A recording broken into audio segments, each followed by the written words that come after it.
बाहर चुप रहे तू लोग।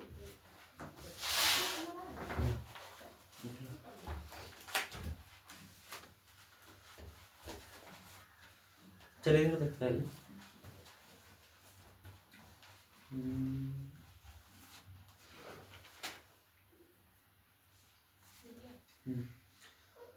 तो तू लोग के हम कल यहाँ तक बता दिए, ठीक है, कि जब वॉरेन हेस्टिंग्स भारत का गवर्नर जनरल था तो वाराणसी के पास उसे 172 दारिस नामक सोने के सिक्कों से भरा एक घड़ा मिला था। तू लोग बाहर शांत रह न सके। ये लाइन बहुत इंपॉर्टेंट है, ये लाइन के तू लोग के याद में रखना है, ठीक है, कि जब वॉरेन हेस्टिंग्स भारत का गवर्नर जनरल था तो वाराणसी के पास उसे 172 दारिस नामक सोने के सिक्कों से भरा एक घड़ा मिला था। अब आगे समझना है, ठीक है। वॉरेन हेस्टिंग्स ने अपने मालिक ईस्ट इंडिया कंपनी के निर्देशक मंडल की सेवा में सोने के सिक्के यह समझकर भिजवा दिए कि एक ऐसा उपहार होगा जिसकी गणना उसके द्वारा प्रेषित सर्वोत्तम दुर्लभ वस्तुओं में की जाएगी और इस प्रकार वह स्वयं को अपने मालिकों की दृष्टि में एक महान उदार व्यक्ति प्रमाणित कर देगा। किंतु उन दुर्लभ प्राचीन स्वर्ण मुद्राओं की यही नियति थी कि कंपनी के निर्देशक उनका ऐतिहासिक महत्व समझ ही नहीं पाए और उन्होंने उन मुद्राओं को गला डाला। जब वॉरेन हेस्टिंग्स इंग्लैंड लौटा तो वे स्वर्ण मुद्राएं नष्ट हो चुकी थी। अब यह आप लोगों पर निर्भर करता है कि आप ऐसी दुर्भाग्यपूर्ण घटनाएं भविष्य में कभी न होने दें, ठीक। कभी भी ऐसा कोई कहीं सोना से भरा सिक्का मिले तीन टुकड़ा गला दिए, ठीक है, ऐसा घटना तू लोग, लेखक भी बोले कि आप लोग ऐसा घटना कभी मत कीजिएगा। अब आगे समझ।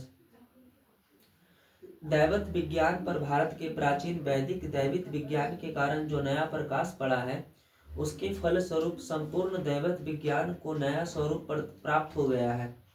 किंतु बावजूद इसके कि सच्चे दैवत विज्ञान की एक आधारशिला रखी जा चुकी है, इस विज्ञान की व्यापक रूपरेखाएं अभी निर्मित होनी है और यह कार्य जितने सही ढंग से भारत में हो सकता है अन्यत्र कहीं नहीं हो सकता।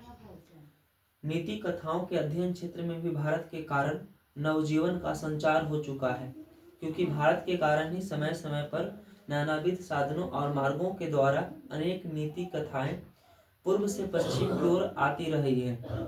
हमारे यहाँ प्रचलित कहावतों और दंत कथाओं का प्रमुख स्रोत अब बौद्ध धर्म को माना जाने लगा है, किंतु यहाँ भी अनेक समस्याएं ऐसी है जो अपने समाधान की प्रतीक्षा कर रही है। उदाहरण के लिए शेर की खाल में गधा की कहावत को ले लीजिए।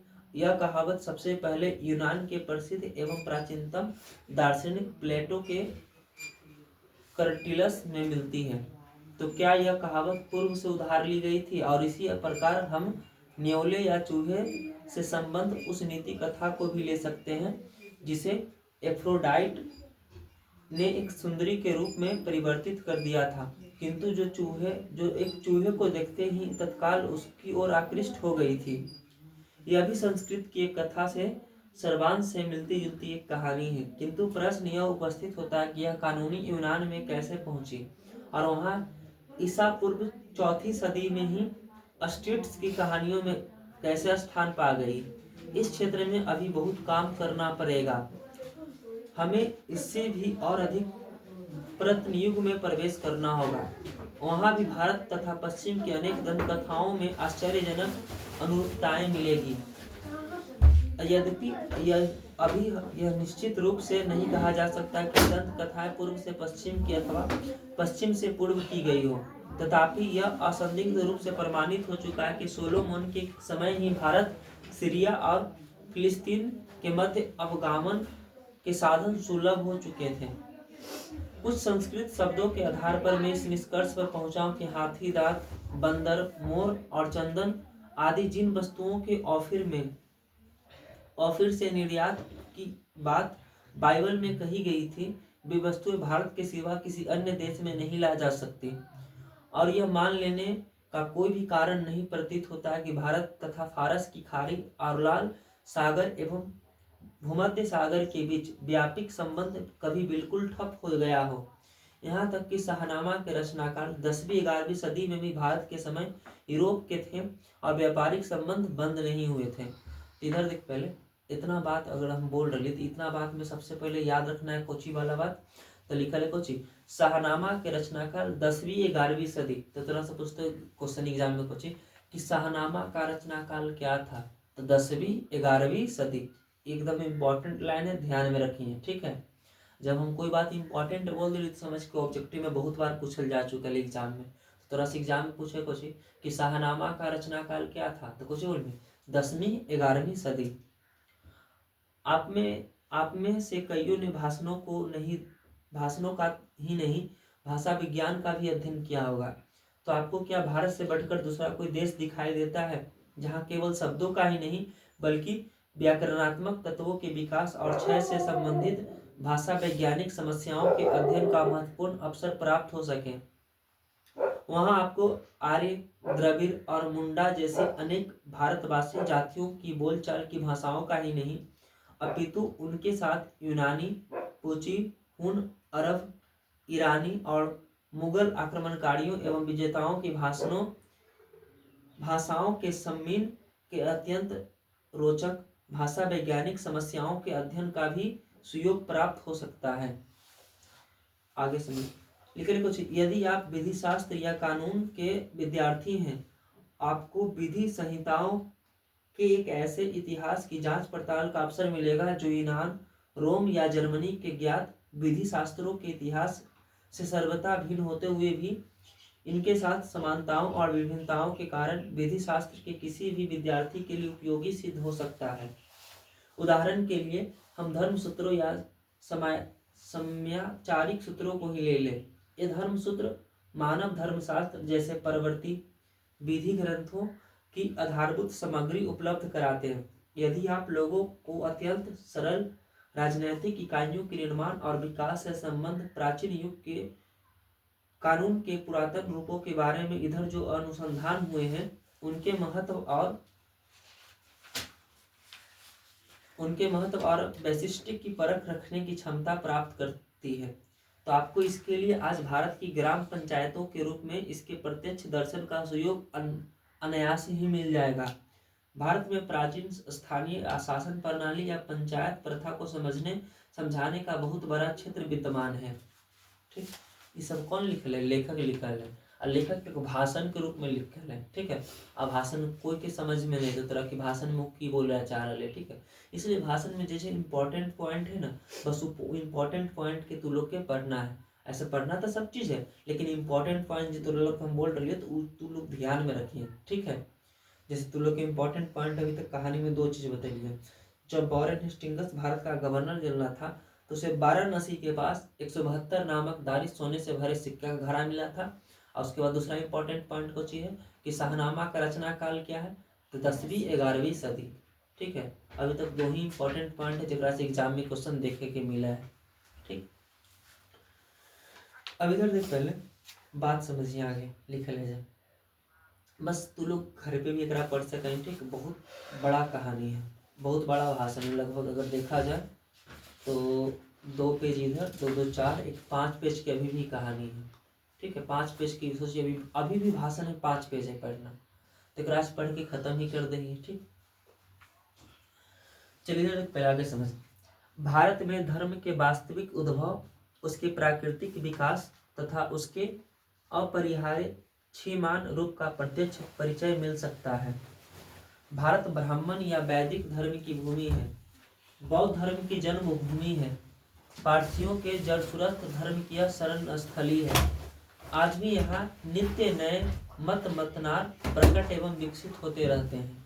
ठीक है, अगर देखा जाए तो भारत में ये जो अनेक धर्म के लोग रहा है। ठीक है, भारत में अगर देखा जाए तो हर धर्म के लोग हैं, हिंदू भी है, मुस्लिम भी है, सिख भी है, ईसाई भी है, बौद्ध भी है।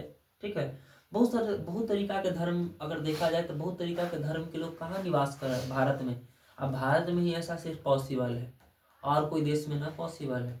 और कोई देश में मात्र एक ही लोग के रहा है, एक ही धर्म के लोग रहा है। पाकिस्तान चल जाए वहाँ कुल मुस्लिम मिलता, बांग्लादेश चल जाए वहाँ कुल मुस्लिम मिलता। ठीक है, मतलब अलग देश में अगर देखा जाए तो कहीं भी इस तरीका से सिमिलर कोई भी चीज़ ना है। अब भारत में देख लें तो हर एक चीज़ सिमिलर है, हर एक धर्म के लोग यहाँ पे रहा है, हर एक जात के लोग यहाँ पे रहा है। ठीक है, और सब जात में सिमिलरिटी बनल है। ठीक है, बिना सिमिलरिटी के समाज चलना पॉसिबल ही नहीं। इसलिए सिमिलरिटी का होना बेहद जरूरी है। करेल कुछ अब आगे समझ पहले। भारत में आप अपने आप को सर्वत्र अत्यंत प्राचीन और सुदूर भविष्य के बीच खड़ा पाएंगे। वहां आपको ऐसे सुअवसर भी मिलेंगे जो किसी पुरातन विश्व में ही सुलभ हो सकते हैं। आप आज की किसी भी ज्वलंत समस्या को ले लीजिए, वह समस्या चाहे लोकप्रिय शिक्षा से संबंधित हो या उच्च शिक्षा से, चाहे संसद में प्रतिनिधित्व की बात हो अथवा कानून बनाने की बात हो, चाहे प्रवास संबंधी कानून हो अथवा अन्य कोई कानूनी मामला, सीखने या सिखाने योग्य कोई बात क्यों न हो, भारत के रूप में आपको ऐसी प्रयोगशाला मिलेगी जैसी विश्व में अन्यत्र कहीं नहीं मिल सकती है। संस्कृत भाषा के द्वारा आपको चिंतन की ऐसी गंभीर धारा में अवगाहन का अवसर मिलेगा जो अभी तक आपके लिए अज्ञात थी। यहाँ आपको मानव हृदय की गहनतम सहानुभूति और सदस्यता को जगाने वाले पाठ भी प्रचुर परिणाम में पढ़ने को मिल सकते हैं। मतलब लेखक कुछ ही बोल रहे कि आपको भारत जैसा कोई शिक्षित राज्य, शिक्षित देश, ठीक है, पहले भारत उतना ज़्यादा डेवलपमेंट है, ऐसा ना कि भारत के ऐसे ही कोई आके नाम बोल दिल के चल दे लेके, ठीक है। भारत में ऐसा महान पुरुष रह चुका है, ठीक है। भारत में ऐसा लोग रह चुका है जेकर अगर देखा जाए जेकर पे आज लोग भी बहुत नाज लोग कर रहे हैं, ठीक है। जैसे महाराणा प्रताप के देख लें, राजस्थान चाहे हरियाणा साइड में महाराणा प्रताप के बहुत नाम है, ठीक है। उन्हीं के नाम पे वो अरावली पर्वत, ठीक है, अरावली पर्वत उन्हीं के नाम पे वो है। तो इस बार सरकार शायद 2-3 दिन 4 दिन पहले की बात है, तो अरावली पर्वत के ना काटे के बाद करके काट के यहाँ से रोड निकालेंगे, इंफ्रास्ट्रक्चर के लिए रोड यहाँ पे निकालेंगे। तो हेला राजस्थान वाला लोग पूरा जाके अरावली पर्वत के घेर लेके, चिपको आंदोलन वहीं पे ना होले, ठीक है। चिपको आंदोलन किसे बोलते हैं, तो थोड़ा सा लोग के 10वां के एग्जाम में तो बहुत पूछा है कि चिपको आंदोलन क्या है, ठीक है। तो अरावली पर्वत है, तो अरावली पर्वत पे पहाड़ जी है, बोले पहाड़ ना कुछ बोले पेड़ वगैरह जो है ना, तो पेड़ वगैरह के काटे के काम के एक बार सरकार, तो वहाँ के स्थानीय लोग ना वो पेड़ पे जाके चिपक गए, ठीक है, कि आप पेड़ काटना है तो पहले हमको काटिए तब पेड़ को काटने देंगे, ठीक है। और सब स्थानीय लोग जो वहाँ पे आसपास के लोग रहे ना, सब जाके पेड़वे में चिपक गए, पेड़वा के नहीं से पकड़ ले, तो सब जाके पेड़वे के पकड़ ले, ठीक है। तो वहाँ पे पेड़ काटना बंद हो गए, ओकरे बोलल जाए चिपको आंदोलन, ठीक है। तो इधर देख पहले समझ, मानव मस्तिष्क के इतिहास के इस अध्ययन में, या यूं कहें कि हमारे अपने स्वरूप के अध्ययन में, अपने सच्चे आत्मरूप की पहचान में भारत का स्थान किसी भी देश के बाद दूसरे नंबर पर नहीं रखा जा सकता।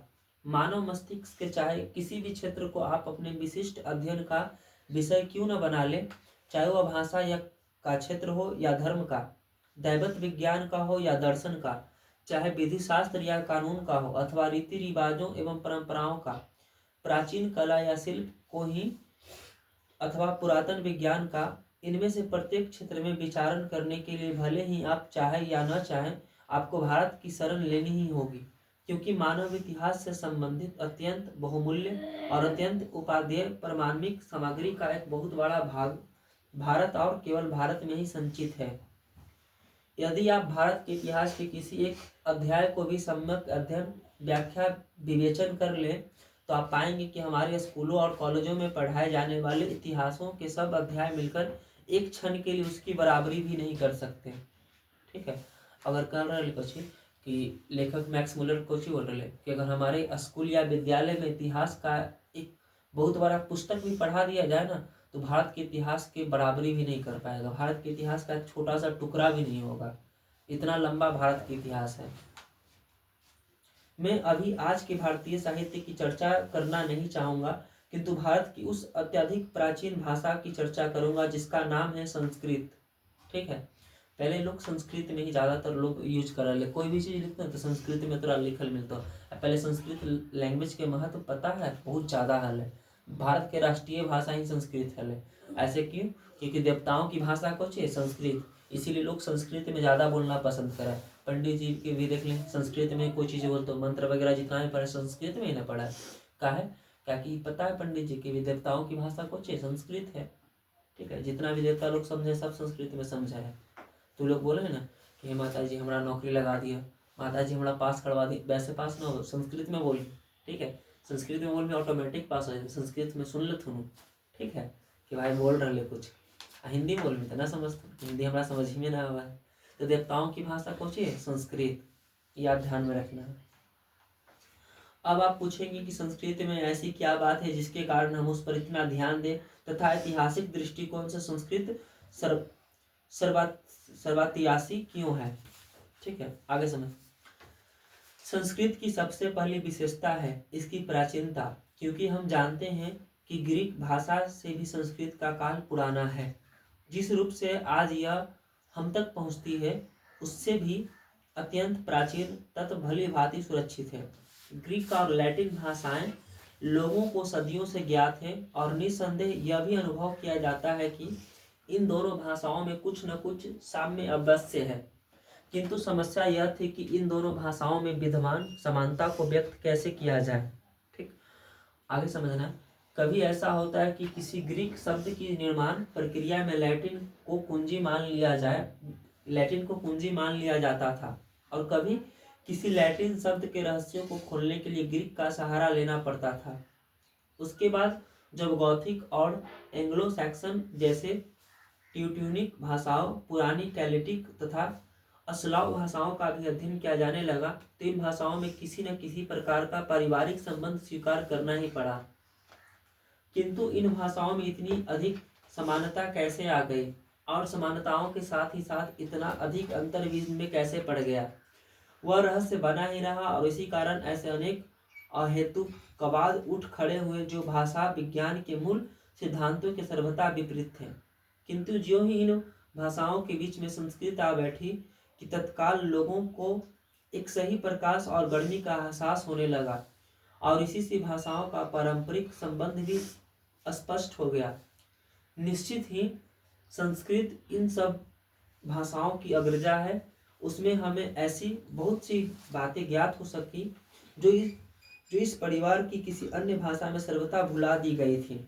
यदि आग के लिए संस्कृत का अग्नि और लैटिन का इग्निस एक ही शब्द मिल पाता है, तो हम निर्बाध रूप से इस निष्कर्ष पर पहुंच जाते हैं कि एक दूसरे के अव्यक्त आर्यों का अग्नि का ज्ञान हो चुका था। मतलब इधर देख, पहले थोड़ा सा पुस्तक होची। आग शब्द को संस्कृत भाषा में क्या बोला जाता है? तो आग शब्द को संस्कृत भाषा में अग्नि बोला जाता है, और जबकि लैटिन भाषा में कुछ बोला जाएगा इग्निस। ठीक है, आग को लैटिन भाषा में क्या बोला जाता है? इग्निस। आग को संस्कृत भाषा में क्या बोला जाता है? तो अग्नि।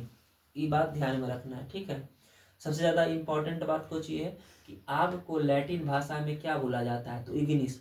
इग्निस शब्द का क्या अर्थ होता है? तो अग्नि। याद रहते कि ना रहते? तो जो कहानी अगर ढंग से पढ़ ले रहते ओकरा नहीं बात पता है, अब जो पढ़ ले ना ओकरा याद कर रटा में और कुछ बोल सके। आगे देख, पहले दूसरी वस्तुओं के समान, हाँ यही तो है। ठीक है, शब्द मिल जाता तो चलो। साथ ही लिथुआनियन, उग्निस और स्कॉटिक भाषा की इंग्लिश शब्द यह दर्शाते हैं कि स्लाव या ट्यूटोनिक भाषाएं भी इस शब्द से परिचित थे, भले वह कालांतर में अग्नि के लिए दूसरे शब्द भी क्यों न गढ़ लिए गए हों। दूसरी वस्तुओं के समान शब्द भी मर मिट जाते हैं, और यह बात बता पाना सरल नहीं है कि कोई शब्द किसी एक भूभाग में क्यों और कैसे पनपता रहता है, जबकि दूसरे क्षेत्र में वही शब्द मुरझाकर सर्वथा लुप्त हो जाता है। कल्पना कीजिए कि यदि हम यह जानना चाहें कि आर्य लोग अनेक शाखाओं से विभक्त होने से पूर्व चूहे के बारे में जानते थे या नहीं, तो हमें आर्य भाषाओं के शब्दकोश देखने होंगे।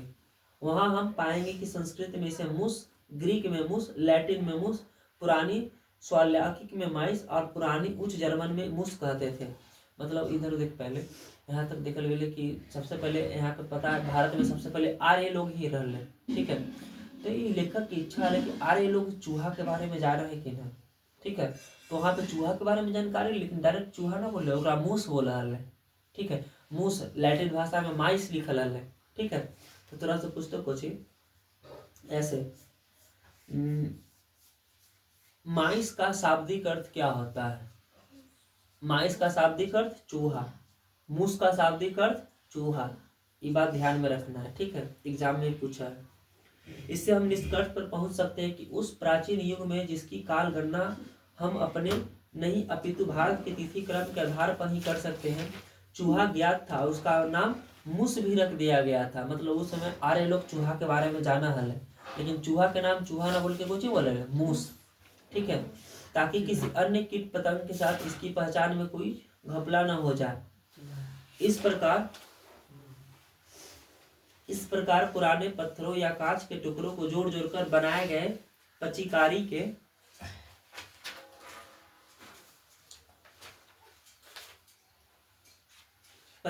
के चित्र की भांति आर्यों के विभाजन से पूर्व की सभ्यता एवं सांस्कृतिक अवस्था का कुछ कमोबेश एक परिपूर्ण चित्र बनाया जा सकता है और बनाया जा चुका है। इतना ही क्यों, भारत एवं यूनान, इटली और जर्मनी में बिखरे पड़े अवशेषों के आधार पर आर्यों की जिस मूल भाषा को ढांचा खड़ा किया गया था, वह भी उन लोगों को अत्यंत दीर्घकालीन चिंतन प्रक्रिया का ही उपलब्धि है। अब आप लोग ही अंदाजा लगाइए कि संस्कृत, ग्रीक और लैटिन इन तीनों भाषाओं का एक सामान्य मूल्य उद्गम स्रोत तक पहुंचने के लिए हमें कितना पीछे हटना होगा। इस प्रकार हम उस सम्मिलित स्थल पर पहुंच जाएंगे जहां से हिंदू, ग्रीक, यूनानी और शक्तिशाली जातियां एक दूसरे से पृथक हुई, और यह भी कि उस सुदूर अतीत में भी यह हमारी आदि आर्य भाषा एक ऐसी चट्टान के रूप में दिखाई देती है जो चिंतन परंपरा के प्रवाहों के उतार चढ़ाव में घिस मंचकर चिकनी और स्पष्ट हो चुकी थी।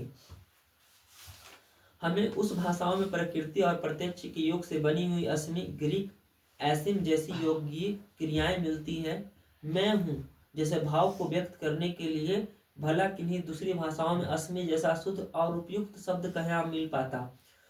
उन भाषाओं में खड़ा होता हूँ या ठहरता हूँ, मैं जीता हूँ, मैं उगता हूँ या उत्पन्न होता हूँ या मैं बदलता हूँ जैसी क्रियाएं भले ही मिल जाए, किंतु असमी मैं हूँ यह क्रिया तो केवल आर्य भाषाओं में ही उपलब्ध हो सकती है। जैसे इधर देख, पहले तो लोग बोले ना कि कौन है दरवाजे पर, कौन है, अगर तू खुद नहीं खड़ा था कभी मैं हूँ खड़ा, ठीक है, मतलब ना कभी कभी ना, जैसे अपना ही दरवाजा है, ठीक है, अपना ही दरवाजा ब्लॉक है, अब बाहर तू गेट पिट ली, तब अंदर से आवाज कौन है घर गेट पे बाहर करता है, तो कुछ बोले मैं हूँ, तो ना समझ जाए लोग कि कौन है खड़ा ना है। जे तो इधर देख पहले, तो मैं हूँ कि आर्य भाषा में कुछ बोला जाए अस्मि, ठीक है, तो लेखक कुछ बोल रहे हैं कि यहाँ पे अनेक शब्दों के लिए ना अलग अलग शब्द है। भारत में ऐसा संभव है कि अनेक शब्दों के लिए अलग अलग शब्द है। जैसे इधर देख पहले बात समझा कर, मैं हूँ के अगर देखा जाए आर्य भाषा में, तो आर्य भाषा में कुछ ही बोला जाए अस्मि, लेकिन अगर तू अब प्रत्येक राज्य में जाए, अब प्रत्येक राज्य के लैंग्वेज अलग अलग है, ठीक है, प्रत्येक राज्य के लैंग्वेज अलग है। बंगाल में जाए लोग बंगाली बोलते, गुजरात में जाए गुजराती बोलता, ठीक है, महाराष्ट्र में चल जाए लोग मराठी बोलता, ठीक है, वहाँ पूरी चावल के बोलते गुड़ी पड़वा, ठीक है, अब तू समझ में नहीं करी गुड़ी पड़वा ओकरा कुछ बोला है, ठीक है, मतलब उ तरह से कुछ मांग रहे खीर पूरी मांग रहे, ठीक है, अब तो यहाँ बिहार में पूरा अच्छा तरीका से बोले पड़ते कि खीर पूरी दे, ठीक है, वहाँ पर तो गुड़ी पड़वा बोलता, अब थोड़ा समझ में तो की बोल रहे हैं, ठीक है, तो महाराष्ट्र की है, अलग अलग भाषा में अलग अलग शब्द है कि ना शब्द है, कि केवल भारत में ही ऐसा पॉसिबल है, और कोई देश में ऐसा पॉसिबल न है कि जहाँ एक शब्द के लिए अनेक शब्द है, ठीक है, प्रत्येक राज्य में बोलो एक ही चीज जा रहे हैं, ठीक है, लेकिन अलग अलग भाषा में, ठीक, तेलुगु लोगों में चल जाए तो वहाँ के भाषा में समझ में तो की बोल रहे, मलयालम बोलते ना लेकिन तोरा तो उलट ही गई है, ठीक है, तो वो समझ में तो कि इंग्लिश बहुत स्टैंडर्ड लैंग्वेज है, इंग्लिश सब राज्य में एक्सपेक्ट है, इंग्लिश तो कहीं बोल के कहीं तो रह सका है, लेकिन हिंदी बोल के भारतों में ना रह सके। नागालैंड में कुल मजदूर वहाँ ठेला बेच तो जो इंग्लिश में बोलते चलता, ठीक है, ठेला ठेला पर जो पानी बेचता है ना, जो पानी बेचे वाला ट्रेन पर रहता तो bring a glass of water, ठीक है, ब्रिंग ए बोतल ऑफ वाटर, मतलब एक बोतल पानी ले लो, ठीक है, वहाँ पे स्टेशन पर बेचे वाला इंग्लिश थोड़ा सा बोल लेता, एक छोटा बच्चा जो कूड़ा कूड़ा बीनते रहता वो थोड़ा इंग्लिश में बात करता, है ना, कि नागालैंड जाके अगर 5 साल 6 साल कमा लेंगे तो फिर वहाँ के मजदूर लोग इंग्लिश बोले तो समझ लें कि वहाँ पे इंग्लिश की कितना ज़्यादा महत्व है। इंग्लिश एक लैंग्वेज है, जैसे हम लोग हिंदी बोले ला कहीं से कि उत्पन्न हो ले, कोई क्लास करेंगे लिए घर पे ना ऑटोमेटिक सीख के लिए ना, तो भाषा ऑटोमेटिक चीज़ होगा जो माहौल के अनुसार कोई सीख सका है, ठीक है, तो माहौल वैसा मिलना चाहिए, जैसा माहौल दे वैसा सीखा है लोग भाषा। आगे देख पहले समझ, मैं इसे ही वास्तविक अर्थों में इतिहास मानता हूँ, और यह ऐसा इतिहास है जो राज्यों के दुराचारों और अनेक जातियों की क्रूरताओं की अपेक्षा कहीं अधिक ज्ञातव्य और पठनीय है। एक भाषा बोलना एक माँ के दूध पीने से भी बढ़कर एकात्मकता का परिचायक है। और भारत का पुरातन भाषा संस्कृत सारभूत रूप वहीं से है, जो ग्रीक, लैटिन या एंग्लो सैक्सन भाषाएं हैं। यहाँ एक ऐसा पाठ है जिसे हम भारतीय भाषा और साहित्य के अध्ययन के बिना कभी न पढ़ पाते। और भारत यदि हमें इस एक ही पाठ के सिवा और कुछ भी न पढ़ा पाता तो भी हम इससे ही कुछ ना कुछ सीख पाते, जितनी दूसरी कोई जाति, दूसरी कोई भी भाषा कहीं न सिखा पाती। तो भारत में इतना ज़्यादा भाषा बोलल जाए ना कि भारत के अलावा और कहीं राज्य में और कोई देश में ऐसा भाषा बोल ही न सके लोग। ठीक है, हर यहाँ पे हर एक प्राणी की जिज्ञासा रहा है कि अलग राज्य में जाए तो सोचे कि हम अपन भला कुछ भाषा सीख के हैं वहाँ से। ठीक है, कॉमन भाषा कहीं ना कहीं सब में सेम है। बिहार में भाषा बदलते हुए तो सुनने में प्रत्येक 10 किलोमीटर के बाद। ठीक है, बिहार में भाषा न चेंज हो लेकिन टोन चेंज हो जाए बोले के। ठीक है, टोन मतलब कुछ ही होगा कि तू यहाँ से तो चल जाए दियर वाला क्षेत्र में, वहाँ के लैंग्वेज समझ में तो की बोल रहे हैं, लेकिन टोन देखिए अलग रहता, बोले के तरीका अलग रहता। ठीक है, दियर उवर के जो निवासी रहता ना, ओकर बोले के तरीका थोड़ा अलग तरह नजर पड़ता। ठीक है, तो थोड़ा सा कहीं ना कहीं समझ सका है, ऐसा ना कि तोरा समझ ही में ना आ रहा है, लैंग्वेज समझ सका है। लेकिन उत्तर भारत की ओर चल जाए, दक्षिण भारत में चल जाए, ठीक है, मैथिली वगैरह दोनों साइड में चल जाए, वहाँ के लोग ऐसा ना बोलते कुछ कहीं कहना। ठीक है, समझ में नहीं तो ऐसा ना कि ना समझ में सब लैंग्वेज आवा, भोजपुरी की ना समझ में आवा, भोजपुरी समझ जाए, लेकिन भोजपुरी की कहीं सीखे के लिए कहीं सुने के लिए ना, उधर टीवी में भी समझ में आ जाए कि बोल रहे हैं, लेकिन बोल ना सका है। तोरा का तो बोलेला 3 अक्षर बोल के तू चुप हो जाए, अपना लैंग्वेज पे चलेंगे। लेकिन वहाँ के आरा वगैरह कभी साइड में चलेंगे, पटना से आगे है। ठीक है, पटना से 70 किलोमीटर आगे आ रहा है, कभी जाए कल आरा वगैरह साइड में, वहाँ के छोटा छोटा बच्चा भोजपुरी में बात करता है और अच्छा लगता सुनने में। ठीक है, ये तो भोजपुरी खराब हो गई कुछ कारण, गाना के कारण।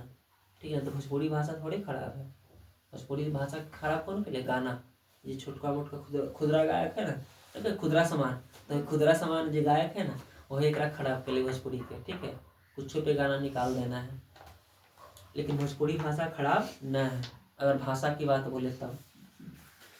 चलिए इधर देख, पहले आगे समझ।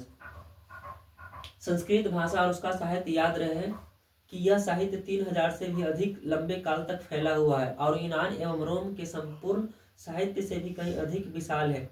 मुझे उस एक दिन की भी याद है जब इतनी गर्मी थी कि किसी काम से मन नहीं लग रहा था। तभी एक सांध्य कन्या कक्षा में हमारे एक मास्टर डॉक्टर कली ने बताया कि भारत में एक ऐसी बोली बोली जाती है जो ग्रीक और लैटिन में ही क्यों, जर्मन और रूसी में भी सर्वथा समान थी। यह सुनकर पहले तो हम लोगों ने सोचा कि मास्टर साहब शायद आज हल्के फुल्के मूड में ही हैं और उन्हें कुछ मजाकिया बातें कर रहे हैं।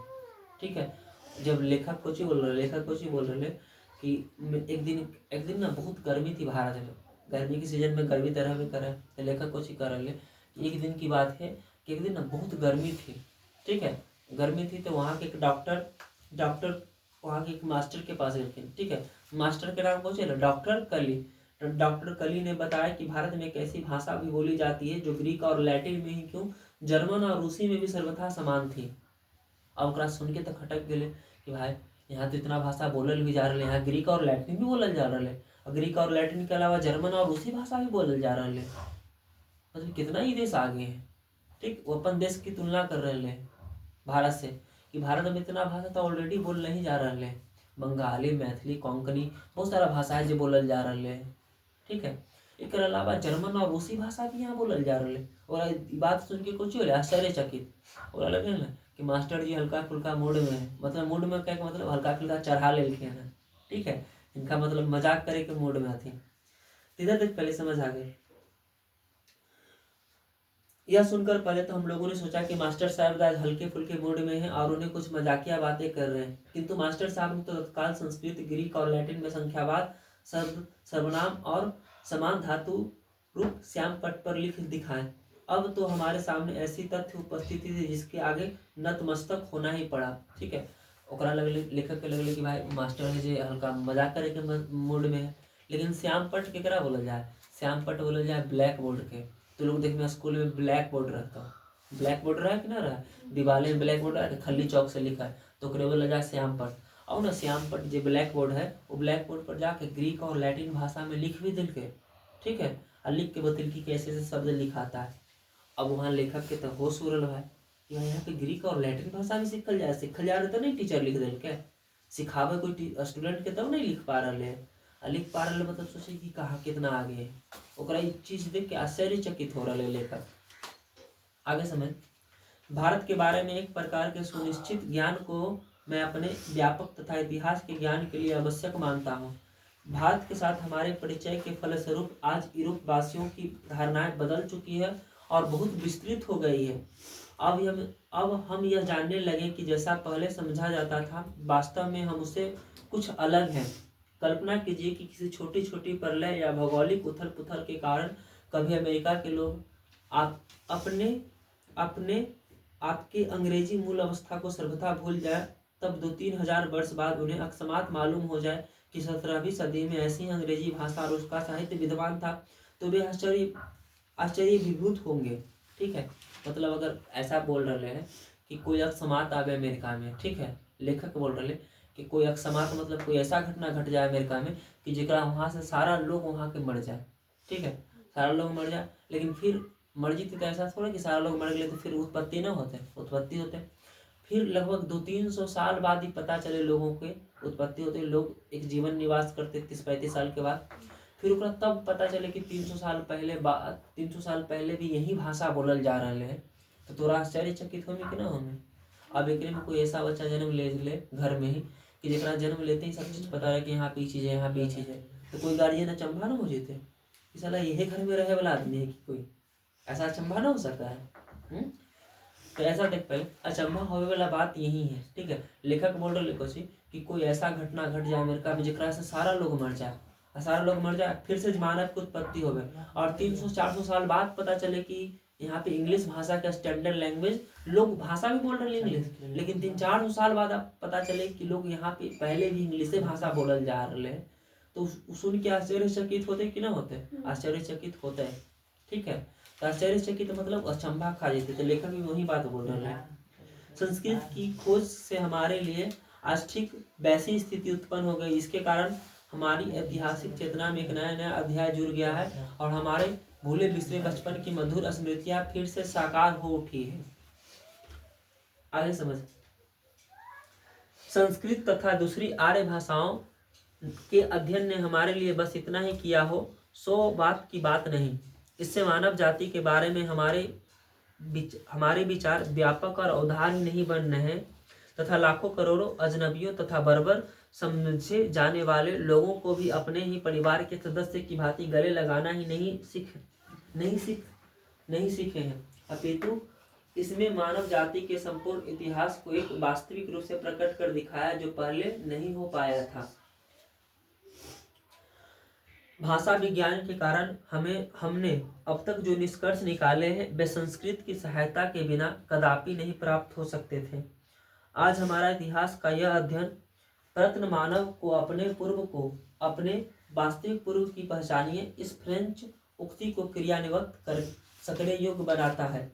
इस प्रकार मनुष्य इस विश्व में अपना वास्तविक स्थान निश्चित कर पाता है और यह जान लेता है कि उसने अपनी जीवन यात्रा कहाँ से आरंभ की थी, उसे कौन सा मार्ग अपनाना और कहाँ पहुँचना है। हम सब पूर्व से आए हैं। ठीक है, पूर्व मतलब जर्मनी पता है भारत के कौन सा दिशा में पड़ा है, पूर्व दिशा में।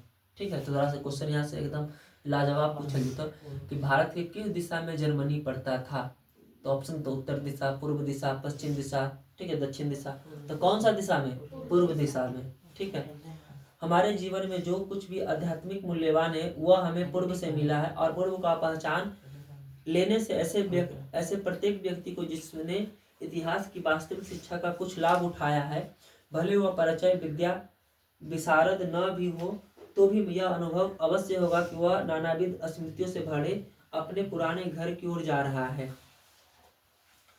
अगले वर्ष जब आप लोग भारत के तट पर पहुंचेंगे तो बजाय इसके कि आपका दिल बैठने लगे, मैं चाहता हूं आप में से प्रत्येक को ठीक वैसा ही अनुभव हो सके जैसा कि आज से 100 वर्ष पहले विलियम जोन्स को उस समय हुआ था जब उन्होंने इंग्लैंड से आरंभ की हुई अपनी लंबी समुद्र यात्रा की समाप्ति कर क्षितिज में प्रकट होते हुए भारत के तट का दर्शन किया था। सुनिए उन्हीं के शब्दों में, जिस भारत यात्रा की ललक मेरे मन में उठ रही थी, पिछले 1783 के अगस्त में उस देश के लिए मैं समुद्र यात्रा कर रहा था कि एक दिन संध्या के समय दिन भर में देखे गए दृश्यों की जांच पड़ताल करते हुए मैंने पाया कि भारत अब ठीक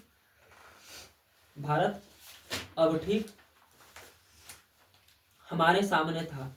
फारस या ईरान हमारे बाईं ओर था। तब अरब सागर से आती हुई ठंडी हवाएं हमारे जहाज के पिछले भाग से टकरा रही थी। एशिया के सुविस्तीर्ण क्षेत्रों में चारों ओर से घिरी ऐसी श्रेष्ठ रंगभूमि के मध्य अपने आपको पाकर मुझे जिस आनंद का अनुभव हुआ वह वस्तुतः अनिश्चयवर्णीय है। मतलब इधर देख, पहले लेखक जब बोल रहे कि लेखक कुछ ही बोल रहे कि यहाँ बहुत पहले लोग भी आ चुकल है, ऐसा नहीं कि सिर्फ हम ही लिए, ठीक है, एक से पहले भी लोग आ चुकल है, ठीक है। और लोग ना बहुत पहले आके भारत में इस चीज़ का अनुभव कर ले, ताकि भारत तरह पता होना चाहिए। आज जैसा भारत की स्थिति है ना, वैसा भारत की स्थिति 100 साल 200 साल पहले ना हल।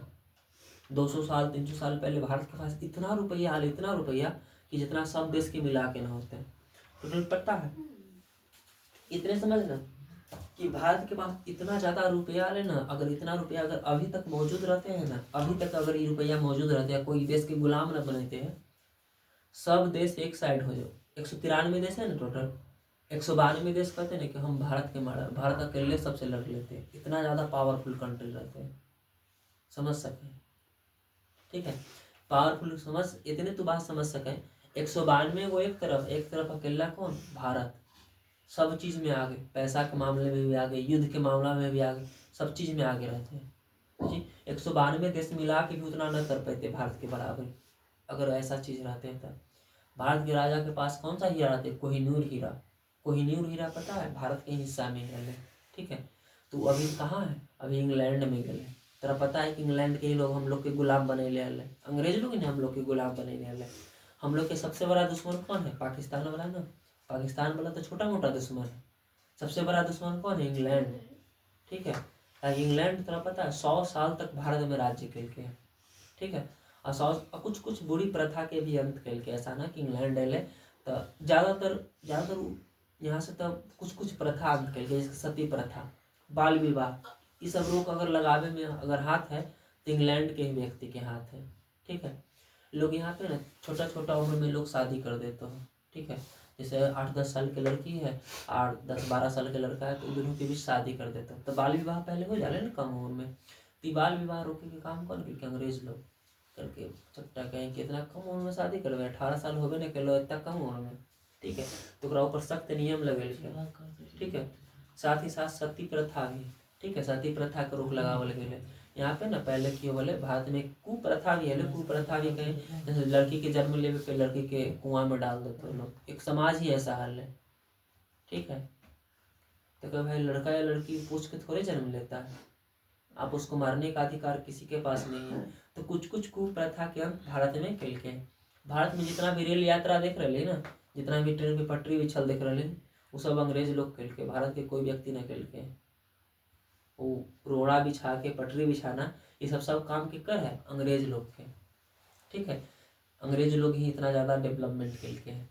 तो लोग देखिए ना, कुछ कुछ छोटा छोटा कहीं पे जिम्मे स्टेशन वगैरह पे तो कुछ कुछ छोटा रूम मिलता, वो छोटा छोटा रूम पता क्या कर रहा है? अंग्रेज लोग ही पहले रहा है, ठीक है। मालगाड़ी चल रहा है, मालगाड़ी कुल अंग्रेज के, जो देखे ना अभी सामान वामान ढोबा है, वो कुल अंग्रेज के सामान है, अंग्रेज की गाड़ी, ठीक है। लेकिन भारत में रह गई तो भारत वाला रख ले के। लेकिन तुम्हें पता वही चीज़ पर सोना उना लूट के, सोचिए कितना ज़्यादा सोना लूटा होते भारत से, 100 साल तक लूट के तभी खत्म ना हो ले। इसलिए भारत के कुछ बोला जाता सोना का चिड़िया, ठीक है। आगे समझ पहले। मैं यह कहे बिना नहीं रह सका कि कितना अधिक विशाल और महत्वपूर्ण क्षेत्र अभी तक अनदेखा ही रह गया और कितने बड़े एवं ठोस लाभ अभी तक प्राप्त नहीं किए जा सके हैं। भारत को सर विलियम जोन्स जैसे अभी न जाने कितने स्वप्न दर्शनियों की आवश्यकता है। जहां अपने जहाज के डेक पर अकेले खड़े 37 वर्ष के जोन्स ने देखा कि सूर्य अपरांत सागर में डूब रहा है, तो उनके पीछे इंग्लैंड की समुद्र स्मृतियां तथा उनके सामने भारत की आशा जगमगा रही थी, ठीक है। जब सर विलियम जोन्स भारत में आ रहे तो भारत में वहाँ उत्कृष्टता ज़्यादा है लोगों के बीच। अभी तो देखिए तू लोग भी बचपन के दिन में कहीं घूमने जाओ तो थोड़ा लगो तो कैसा वहाँ पे लोग रहते, कैसा वहाँ पे नज़ारा रहते, ऐसा देख के मन के अंदर एक चित्र बनते रहे ना। तब ऐसा ही सर विलियम जॉन्स जब भारत में निवास कर रहे तो जब इधर देख, पहले भारत में जब जा रहे तो भारत में कब पहुँचले, शाम के वक्त। और शाम के वक्त पता है सूर्यास्त होते रहे, तो जैसे ओकरा लग रहा है कि जैसे सूर्यास्त हो रहे तो भारत के लोग जगमगा रहे। ठीक है, भारत में आके ना एकदम अच्छा महसूस कर रहे कि भारत इतना देश, इतना समृद्धि वाला देश कहीं भी ना हो सका। ठीक है, भारत में लोग जितना समृद्धि के साथ, जितना विवेक के साथ लोग एक दूसरे के बीच रह रहे, उतना समृद्धि और विवेक के साथ कहीं भी अन्य देश में लोग ऐसा निवास ही न कर पावा है। इधर एक पहले समझ आ गया। उन्होंने ईरान तथा अनेक उसके प्राचीन सम्राट मानव प्रत्यक्ष रूप से उपस्थित लग रहे थे। अरब सागर की शीतल मंद समीर के झोंके उन्हें उलझा रहे थे। ऐसे स्वप्नदर्शी ही समझ सकते हैं कि वो अपने स्वप्नों का साकार और अपनी कल्पनाओं की वास्तविकता में परिणत कैसे किया जा सकता है। और जो बात या स्थिति आज से 100 वर्ष पहले थी आज भी वैसी ही है, या यूं कहें कि आज भी वैसी ही हो सकती है। यदि आप लोग चाहें तो भारत के बारे में वैसे ही सुनहरे सपने देख सकते हैं और भारत पहुंचने के एक से बढ़कर एक शानदार काम भी कर सकते हैं। आप लोग विश्वास रखें, यद्यपि सर विलियम जोन्स ने कलकत्ता पहुंचने के बाद अब तक प्राच्य देशों के इतिहास और साहित्य के क्षेत्र में एक से एक बढ़कर एक शानदार बड़ी अनेक विजय प्राप्त किए हैं, तथापि किसी एक नए सिकंदर की यह सोच निराश नहीं हो जानी चाहिए कि गंगा और सिंधु के पुराने मैदानों में अब उसके लिए विजय करने का कुछ विशेष नहीं रहा। ठीक है, तो तेरा पता है, तेरा से पूछते हैं, यहाँ से क्वेश्चन पूछिए कि सर विलियम जोन्स सबसे पहले कहाँ पहुंचे थे? तो कलकत्ता। ठीक है, कलकत्ता पहुंच के बहुत सारा युद्ध भी जीत ले। ठीक है, तो कितना ज्यादा युद्ध जीत जाए, लेकिन तेरा पता सिकंदर इतना युद्ध कोई ना जीत ले भारत में। ठीक है, सिकंदर यूनान के रहे वाला है, भारत को रहे वाला ना है। ठीक है, वो आके हार ले कौन? राजा पोरस के सामने। राजा पोरस से संधि करे पड़ गए। संधि मतलब कुछ ही होगा, अगर तू युद्ध में हार जाएंगे तो युद्ध में कुछ करे पड़े, संधि। ठीक है, चंद्रगुप्त मौर्य से भी सिकंदर के लड़ाई होले। तो चंद्रगुप्त मौर्य, तेरा पता है सिकंदर पूरा राज्य, सिकंदर अगर देखा जाए तो कोई देश में ना हार, कहीं हारबे न कल के। भारत के आधा से ज्यादा हिस्सा जीत गए। ठीक है, अफगानिस्तान जीत रहे, पाकिस्तान पहले भारत के हिस्सा है, लाहौर वगैरह, लाहौर कराची ये सब पहले भारत के हिस्सा है। ठीक है, तो लाहौर कराची सब जीतते रहे। ठीक है, और सब जीत के आ कहाँ आके हारले? बिहार में। ठीक है, बिहार में क्या? चंद्रगुप्त मौर्य के सामने, जगह कहानी हम कल भी बोल रहे। ठीक है, तो दोनों शांत रहे ना। तो चंद्रगुप्त मौर्य के सामने घुटना टेक दिल के। चंद्रगुप्त मौर्य के बेटी ले कार्नेलिया। ठीक है, तो कार्नेलिया से कौन शादी करती? चंद्रगुप्त मौर्य। ठीक है, तो ऐसा बोला गया है कि जब हार गए तो 500 हाथी और 200 घोड़ा दान में दिल के, साथ ही साथ पूरा पाकिस्तान और पूरा अफगानिस्तान दहेज में मांग के चंद्रगुप्त मौर्य। ठीक है, तो बिहारी लोग के शुरू से ही आदत है तिलक ज़्यादा लेवे के। ठीक है, इसीलिए देखो ना बिहार में कोई जॉब लग गया तो हुमच के तिलक चल रहा है। ठीक है, तो बिहार में ऐसा पॉसिबल है, लेकिन अदर स्टेट जैसे पंजाब, हरियाणा ये सब जगह नौकरी की कम वैल्यू है। ठीक है, 2-3 राज्य में नौकरी के बहुत ज़्यादा वैल्यू है, जैसे बिहार, उत्तर प्रदेश, ठीक है, राजस्थान, महाराष्ट्र, झारखंड, ये सब 4-5 स्टेट ऐसा है ना जहाँ पे तेरा पता है कि 28 राज्य है भारत में, जगह में 5-6 स्टेट ऐसा है जहाँ पे गवर्नमेंट जॉब के बहुत ज़्यादा महत्व है, बहुत ज़्यादा क्रेज़ है। ठीक है, लेकिन अदर स्टेट जैसे पंजाब, हरियाणा ये सब साइड में उतना क्रेज नहीं है नौकरी के। ठीक है, लोग वहाँ बिजनेस पे ज़्यादा फुल डिपेंडेंट रहे। बिजनेस मतलब कुछ ही, अगर आज हम बिजनेस खोल के प्रत्येक दिन में 2000-2500 कमा रही है तो महीना में 60-70 हज़ार के आसपास अप्रॉक्सीमेशन है कि नहीं? ठीक है, लेकिन नौकरी करने में एक फ़ायदा है बिहार में, कि एक फ़ायदा ये है कि इज्जत बहुत ज़्यादा मिलता है लोगों के बीच में। ठीक है, लोगों के बीच इज्जत, सम्मान ये सब चीज़ ज़्यादा मिला है। ठीक है, कोई बिजनेस करके अगर 20,000, 30,000, 35,000 भी रुपया कमा रहे हैं तो उतना महत्व बना है, लेकिन कोई नौकरी करके 18,000 भी कमा रहे हैं ना, और महत्व चरम सीमा पे रहा है। ठीक है, इधर देख पहले, अब ये होमगार्ड के बहाली में कितना हज़ार के महीना मिला? 30,000 के। देख लें तिलक दवा के 15 लाख 16 लाख चल रहे हैं। ठीक है, अब इधर देख पहले, नौकरी की क्रेज है और नौकरी में लोग दे है बिहार में। ठीक, तो तू लोग के तो बुक खत्म हो गए, अब बच्चे के लिए ऑब्जेक्टिव लिखाना। ठीक है, तो ऑब्जेक्टिव टारगेट बुक से तू लोग के लिखा देंगे। ठीक है, टारगेट बुक से लिखा दो, तू लोग बैठ के याद कर लीजिए। ठीक, अभी एक बार पढ़ लिए, एक बार तू लोग खुद से भी पढ़िए। ठीक है, कहानी हालांकि भाषण है तो न के बराबर समझ में आते हैं। ठीक है, कुछ भी समझ में आता है, एक में कुछ समझे वाला चीज़ भी नहीं कि तोरा समझ में आ जाते हैं। ठीक है, तो याद रखा करिए, कहीं भी निबंध या भाषण है तो थोड़ा पढ़े में तकलीफ कड़ा है आ कम समझ में आवा है, एक से कम समझ में आवे तो मतलब ये नहीं कि चीज़ के हम छोड़ देवे, पढ़ना तो सब चीज़ है। ठीक, क्वेश्चन तो यहाँ से भी पूछा है, तो 20 के दांत पढ़ ले तो में हर एक पार्ट तरह समझ में मिले कि भैया की बोल रहे। ठीक, लेकिन अगर यहीं पे देखा जाए तो ये कहानी तो उतना इंटरेस्ट न लगलो सुने में, लग रहा कि बोरिंग टाइप कहानी है, बोरिंग टाइप है मान सकेंगे, लेकिन तब भी मेहनत करना है तुम लोग के। ठीक, आपके बाद एक ऑब्जेक्टिव लिखाना है तो हम टारगेट बुक से लिखा देंगे, अभी के लिए इतना ही रह दे। ठीक है।